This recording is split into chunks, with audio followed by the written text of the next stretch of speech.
G'day folks, one of the things I like about Aeon, Trespass, Odyssey is the kind of technology development.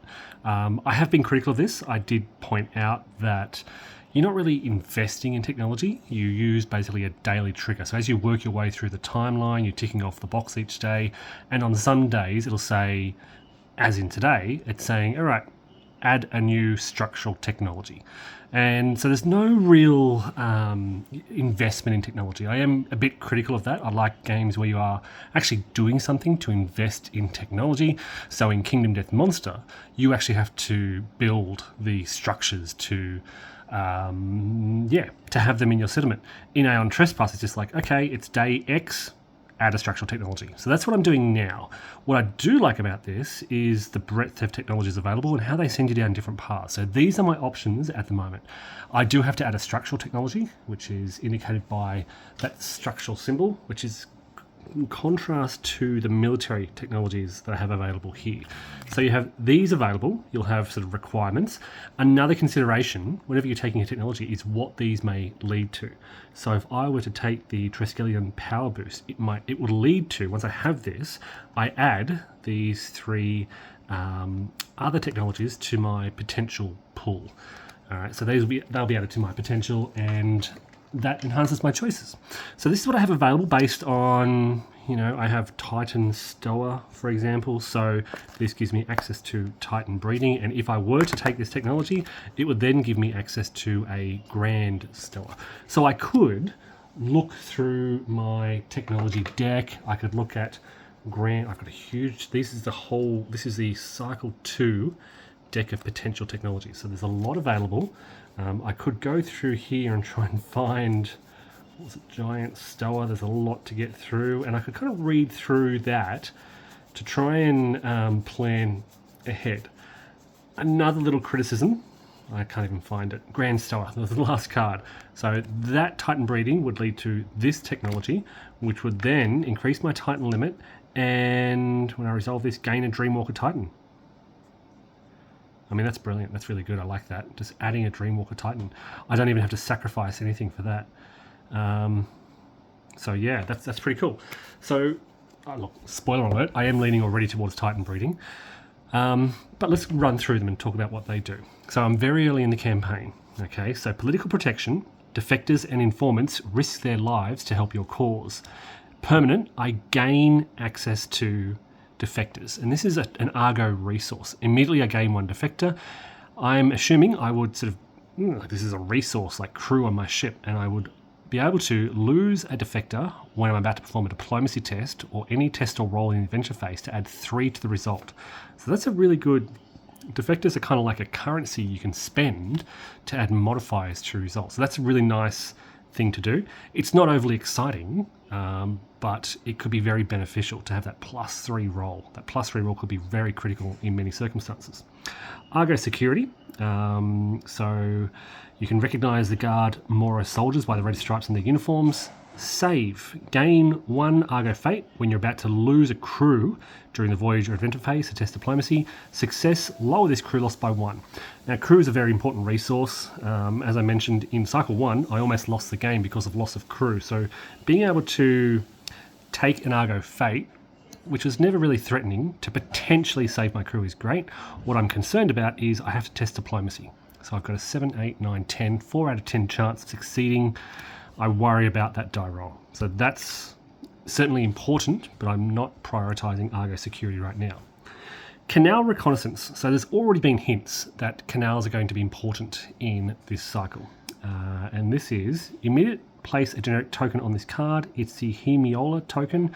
Okay, so this is the scout ship. So basically, to summarize what happens here is I can scout an adjacent card, find out what's there. It doesn't count as exploring the tile. The Argo stays where it is, but it just lets me scout out surrounding areas on the map. Could be very, very important, particularly as map exploration can be very critical. I mentioned in my Cycle 1 discussion how knowing where things are on the map, being able to cover as much of the map as possible, being able to go to good locations can be very critical. So this is certainly a priority. If I were to prioritize these so far, it'd be something like that. Let's look down the bottom here. Mobile Trade Fleet Dock. The Thebans, Nubians, the various unaligned movers, they all smell opportunity. Immediate, add the Smuggler's Exploration card to the Exploration deck. Okay, the Smuggler's Exploration card. I could probably have a look at that. The Smuggler's Exploration card. So there's a whole deck of... Where is it? Here it is, the last card in the deck. So I would add this, and that would let me exchange resources. Now at the moment I'm very, very low on resources, so that's not a priority at all. I'd add it to the deck, and then I'd have to get lucky enough to draw it. So that's probably a very, very low priority as well. We have Spartan Investigations. Your scouts direct you to the places where you are most needed. Permanent. After you roll an adventure hub's table, you may choose to resolve an adventure from the hub you rolled, or the one in the row directly above. I mean, there's a similar card in Cycle 1. Basically, I don't prioritize this at all. Basically, the adventure hub, if I can try and get this on camera, is this part of the cycle rulebook. So you roll. I'm in story 1 at the moment, so I rolled a 10, so I resolved. I'm currently in I think I'm in the Misery Industry adventure at the moment, but that card would let me do intended purpose instead. I believe they get sort of harder, more advanced. This would let me take a slightly easier one, but it's not, I just don't care. I take whatever adventure I'm given, and I get what I get, and I don't get upset. And then I like Titan breeding, so I've already read about this one. Your time and creed has left you with a purpose and new Titans to help you along the way. I can lose 1 Dreamwalker Titan, a regular Titan, to note a Maze Runner, Earthshaker, or Logic Breaker event on the timeline 10 days from now. When I resolve this event, gain 1 Titan of the corresponding class. I cannot use this ability again until I resolve the event. I really like this because, again, one of my criticisms of Cycle 1 is that I got these awesome Titans. This is the Maze Runner Titan. Where are the other ones? This is the Logic Breaker Titan, and this is the Earthshaker Titans. These are special Titans. They are different. They're also different miniatures, and I like the idea of getting these miniatures into play. So the Earthshaker, he can have 3 weapon slots. That's going to be so important, or 3 ability slots. That's a really cool ability. What else is special here? He can set fire to things. I think that's what that means. The Logic Breaker, I had him for 1 battle. He died in his first battle. What can he do? That special Auto Break 1, which is nice. Ignore an obstacle or chasm terrain tile. Few of those going around in Sparta, so this could be valuable. And when you survive an obol, perform an attack, I think that is. Anything special? Yeah, lots of special things here. And then the Maze Runner, who has extra speed, which was very, very valuable. And yeah, very agile, the Maze Runner. So this card, this Titan breeding, would give me access. I'd be able to invest in these Titans. Every 10 days, I'd get 1 of these Titans. It's not an additional Titan. I'd have to sacrifice a Dreamwalker. But then I can gain 1 fate to use Cretan Strains breeding with cooldown 12 days. If I do, write the chosen breeding event 5 days from now instead. Okay, so I can gain a fate with cooldown 12 days. I don't quite understand the interaction between those two. So this is Cretan Strains breeding. I can use this with a cooldown of 12 days. If I do this, I write the chosen breeding event 5 days from now. I think the idea is, okay, so I take a fate. If I'm really desperate for a really good Titan, I would get it within 5 days, but then it has a 12-day cooldown.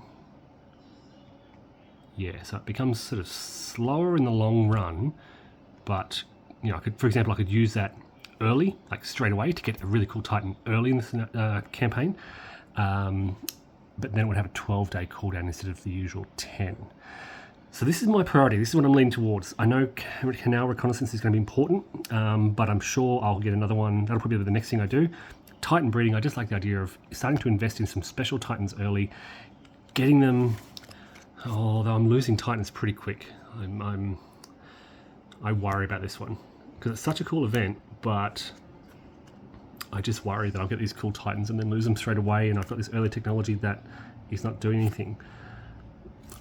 Conversely, I know this is going to be of immediate value. I might grab this. I'm going to line up Titan breeding second, but I'm going to go for Canal Reconnaissance because I know that's going to have an immediate effect on my voyage phase. It's going to help me explore the map. I'm not going to spoil the map for you, but it's going to help me explore the map.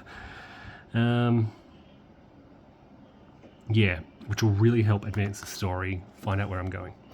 All right, folks, Canal Reconnaissance it is. This gets added, and I then add upstream navigation to my potential technologies. All right, folks, thanks for watching, and take care.